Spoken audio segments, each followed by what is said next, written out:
শ্রেণীর নাগরিক। আমাদের যে ওসি রমনা এখানে আছে বা আমরা সংশ্লিষ্ট অনেকের সাথেই কথা বলেছি। তো এখন এসে আমরা দেখো এখন সোফার ভালো আছে। ভিতরে যারা ভোটার তারা নির্বিঘ্নে ভোট দিচ্ছে, তবে ভোট মনে হয় একজন অনেকগুলো ভোট দিতে হয়, এই জন্য একটু সময়ও বেশি লাগতেছে। যদিও ভোটারের সংখ্যা খুব বেশি না, 600-700 মতো মনে হয়। তো এখন পর্যন্ত ভালো আছে। কয়েকটা পক্ষ থেকে কিছু অবজারভেশন ছিল, সেটাও মনে কাজ চলতেছে। বিশেষ করে সিসি ক্যামেরার যে ইস্যুটা ছিল এটাও মনে সলভ হয়ে গেছে। তো এটাও যেহেতু সলভ হয়ে গেছে, ইনশাল্লাহ আর কোনো ঝামেলা হবে না। যদিও ছোটোখাটো টুকটাক যে ঝামেলা থাকে সেটা নিজেরাই সমাধান করতে পারবে বলে আমি বিশ্বাস করি। আর এখানে তো যারা আছে সবাই একেবারে ওয়েল এডুকেটেড, সবাই একেবারে প্রথম শ্রেণীর নাগরিক।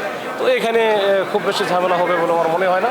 আর আমরা তো আছি, ইনশাল্লাহ সব ঠিকঠাক। আইন শৃঙ্খলা পরিস্থিতি অবনতি কোনো আশঙ্কা নেই এই মুহূর্তে আমি এরকম কিছু দেখি না।